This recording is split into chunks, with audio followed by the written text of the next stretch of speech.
Alright guys, welcome back to Formula 1 news. Max Verstappen needs another massive weekend in Brazil if he still wants to win this year's World Drivers' Championship, but his father believes that stirring the pot with McLaren is one way to help this happen. Jos Verstappen is seemingly convinced that on recent evidence of Piastri's massive drop in form, there must be something dodgy going on at McLaren that has led to this point, rather than just fluctuations as the season has transpired. Do we think Jos has a point on this one? Is he just saying things to try and give Max a better chance in his eyes of somehow winning this championship and causing even further division in the Papaya team? What's going to happen this weekend? Should we expect a Piastri return to form? Very much enjoyed your thoughts in the comments. Hit the like button if you enjoy. Subscribe if you're new as always. Lots to get into today. Seb is in the paddock. We're going to start with Alpine. They tweeted this yesterday. Gasly, he's confirmed.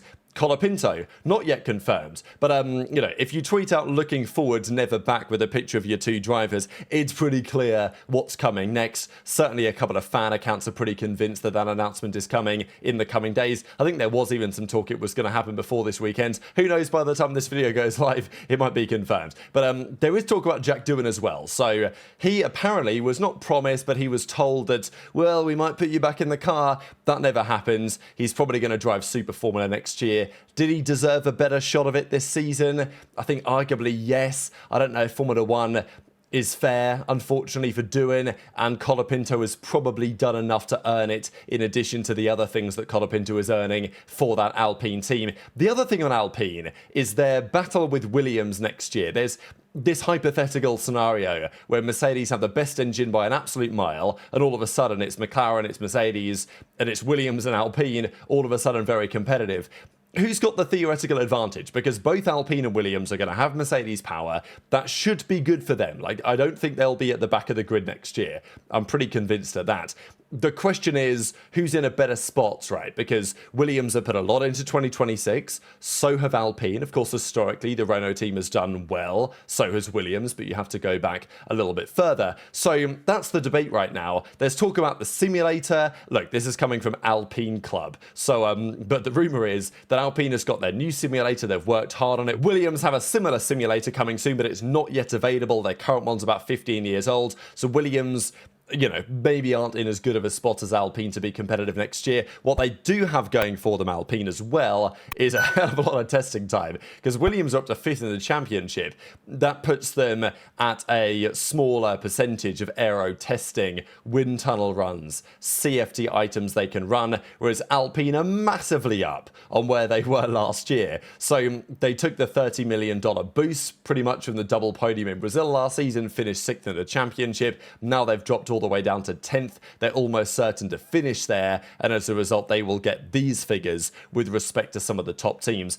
That's also why the battle for second, shall we say, is pretty critical as well, because yeah, the teams want to come second because more prize money and more bonuses, but some of the fans wouldn't mind a different outcome. Speaking quickly on Racing Bulls, this shouldn't come as a massive surprise, but reports have it they're going to take as much as they possibly can from Red Bull next year. Makes sense, because complicated set of regulations, make things as simple as you possibly can. And also a couple of things on Williams. This is not that McLaren livery that we've seen before.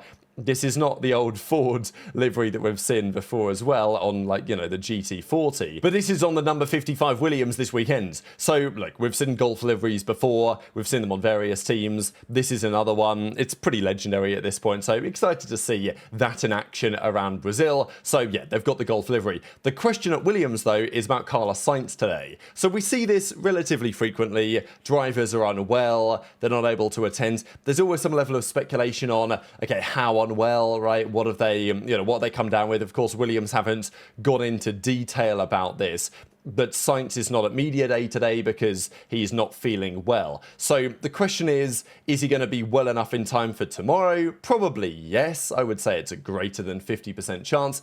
But it's not absolutely guaranteed, especially because this weekend is really, if you don't want to be ill, you probably don't want to be ill on a sprint weekend, right? If I've said that the right way. The point is that tomorrow there's a qualifying session for the sprint on Saturday, and then Saturday is sprint, quali, race on Sunday. So it's not like you've just got Friday of practice in the same way that we had in Jeddah last year, of course, when Ollie Behrman stepped in for Carlos Sainz with all the appendix-related drama. That occasion, Sainz had done the running on the Friday, then he was, taken ill, right, taken to hospital. Behrman stepped in, did one practice session, stepped into qualifying, qualified P11, finished 7th, as we remember, in the Grand Prix. But on a sprint weekend, that becomes less feasible because it's like, well, you're either going to race or you're not, right? And that's a decision that needs to be made. If they do need a replacement, who will they get? There's a couple of options. Their Formula 2 kind of leading candidate is Luke Browning, I think they could consider. They would also, I think, have access, of course, to Valtteri Bottas. So Bottas would be an interesting option here as the Mercedes reserve. If the other Mercedes-powered teams want him, I'm pretty sure that can be arranged. Of course, there's history with Bottas and Williams, as we know as well. That might make sense. The disadvantage of getting Bottas is that he has a 5-place penalty to take from the most recent Grand Prix that he drove in Abu Dhabi last year. Now, Cadillac are expecting him to take that penalty with them next season when he returns to the grid alongside Sergio Perez. We would expect a 5-place pen for Bottas in Melbourne. But maybe if Williams, need a driver, they could, say, oh, Cadillac, throw us a few grand or something, like throw us a nice steak dinner, and we'll have Bottas, we'll make him serve the penalty now, and that'll be fine. But also, if you're Williams, yeah, Bottas would be a great choice. But if he's got a 5-place penalty that he might have to take, would I rather put like a rookie driver in who is also maybe going to drive for us in the future and doesn't have a penalty? Probably yes, right? So I'm not saying this is going to come to it, but something to think about if you were the decision makers at Williams. But it's the Brazilian Grand Prix. That means the annual aura farming. I'm quite cynical. I don't really mind it, but I'm quite cynical on stuff like this. We've got Kimi Antonelli here turning up in the Brazilian yellow at Senna's grave. He put some things down. He was then spotted afterwards. I mean, this is just hilarious to me, right? I do find it, I don't know what you guys think about this, whether it's a little bit morally ambiguous. Some of the fact that like Senna gets treated as like such a commodity, I think, in these conversations. And look, I've got no problem with Antonelli visiting Senna's grave, with him sitting down nearby Senna's grave and reading a book about Senna, right? That's all great stuff. But, there's always a photographer, right? It's always orchestrated. There's a photographer getting ready to go for the good PR. It is what it is, I suppose. I just thought it was rather entertaining. Not much to say on Ferrari today, but Hamilton has reflected on his first year and said, look, Rome wasn't built in a day. We've still got time to make it work, but as we know, 2026 will be critical for many. But let's talk about what's happening at McLaren. This is the McLaren rear wing, expected for this weekend's, medium, high-ish downforce. We can see Mercedes, it seems, running a little bit less wing than some of the other teams. We'll see what happens as we go through the weekends on what the downforce levels correlate towards. We did get these quite remarkable comments from Zach Brown yesterday. There was actually a bit more to this comment, so I wanted to dive into it again. Effectively, he said, I would rather Max win in the same way that Raikkonen won in 2007 than by favouring one of our drivers. We will not do that. Now, of course, they also cannot do that. I mean, we've got 4 races to go. Their drivers are separated by 1 point in the championship, and Oscar's led for the majority of the season. Now many consider Lando to be the favourite. So it's not like they're even in a position to talk about favouring one driver over the other.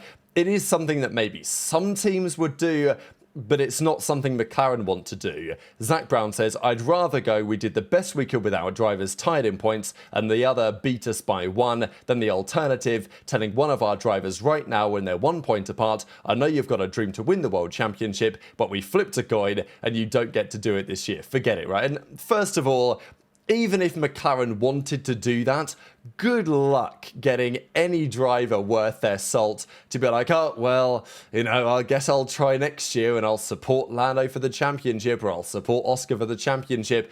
It's just not going to happen, right? So, okay, Zach Brown says he'd rather lose than favour one of his drivers.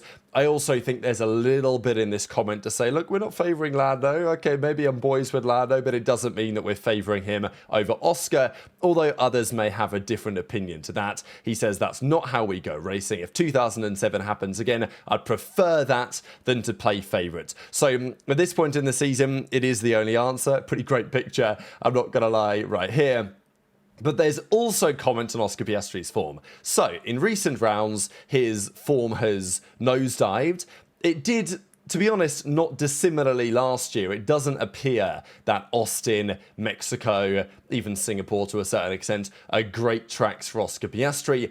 It's just a surprise because he's been so solid all season. You know, we commented many a time on the channel that Piastri was rarely spectacular in qualifying, but he was always right there. He was always within a tenth at best of pole. He was always P4 or better. That allowed him to fight for wins and for podiums, and many a time he was on pole or P2. The last couple of rounds, that's certainly not been the case. And look, we see traditionally championship leaders, championship battlers, you know, it's difficult to have 24 races where you're on form every single weekend. There's relatively few champions that are able to, you know, even championship level drivers that are able to do that, let alone even some of the best drivers that we have in Formula 1. So that level of consistency was always going to be challenging to maintain. I also think that Lando said many a time that, yeah, the car is very fast, but he wasn't super comfortable with the way that the car's feedback was. Lando felt like there was probably more to come from himself with the car as well. I think it was to some degree inevitable that Piastri would at some point have a bit of a lull in form and Lando would kick on a little bit. Now, for it to happen to the extent that it has is nonetheless surprising. Lando, I mean, in Mexico was frankly unbelievably good. He nailed everything from start to finish over the course of the weekends.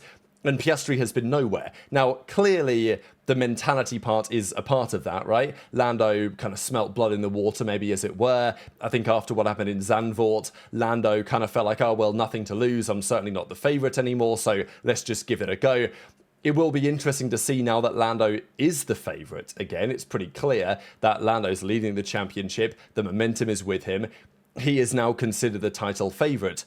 As soon as there was pressure on Lando last year when he was kind of fighting Max, and there was like, oh, well, maybe Lando can bring the comeback, his form struggles. As soon as that pressure was taken away at the end of the season, when Max had locked the championship up, then Lando went God mode again and was unbelievable, certainly in Abu Dhabi. To be fair, in Abu Dhabi, there was also some pressure to close out the constructors. So it's not like Lando can't cope with the pressure at all.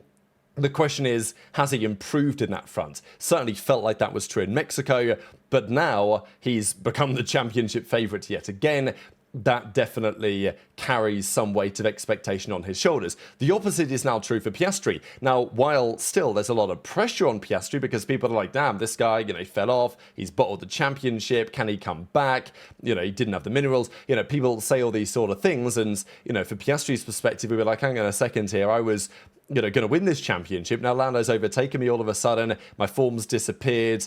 You know, I'm struggling more than I thought I would, maybe around these circuits and all that. Even his own boss, as we'll see in a second, is saying that in certain respects he's just inferior to Lando. So Jos Verstappen decides now's the time to wade in. And we saw Bernie Ecclestone say this the other day, that clearly as far as Ecclestone is concerned, McLaren would love Lando to win because it's better for PR, it's better for everything. He's their golden boy. So, you know, they're favouring him for the championship.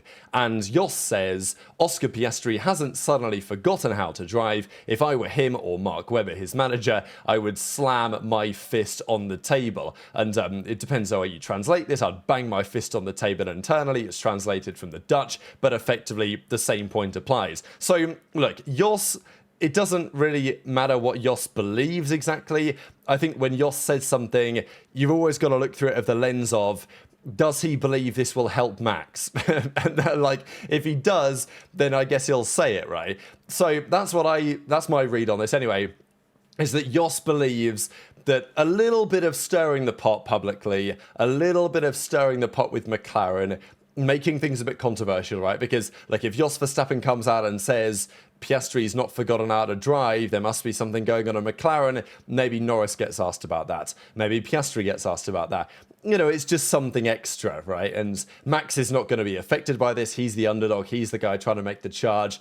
If anything, you can destabilize McLaren even more. It's pretty clear after Austin, when they took each other out on the first lap. I mean, okay, that was Oscar's fault. Lando did nothing wrong, but, you know, the McLaren squabbles have been necessary for Max to bring back this championship challenge. So we'll see if that continues. But his full comments were, I find it quite strange what's happening. He's not forgotten how to drive because right now everyone is wondering whether he can handle the pressure. That's not good for your reputation, Piastri's reputation in this case. He went on to say a couple more things and said that it seems that way, that Piastri's being held back. I have no insights because, of course, he doesn't. He's just stirring the pot, right? He's not saying this because he's got some sort of like inside source.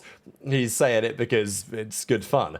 If I were Piastri, though, I would be standing up for myself. Now, everyone assumed he was going to be champion. Perception has changed very quickly. So, that's what Jos Verstappen says. He's like, look, if you're Oscar, you've got to stand up for yourself, right? Take one back for the team. And I think there's a little bit in there of Jos being like, yeah, Piastri, just send it down the inside on Lando turn one. Show him who's boss, And Max swoops through for the 25 points. So this weekend will be very interesting because the last couple of Grand Prix, there's been a feeling that the track has not especially favoured Piastri's style compared to Lando's, where he has his benefit is in higher grip conditions, whereas Lando is better than Oscar when it comes to some of the lower grip conditions. That's at least what Andrea Stella has been talking about over the last few days. Brazil probably should be higher grip again, but then again, it could be raining, which throws another option onto the table as well. We'll see that a little bit more in a second.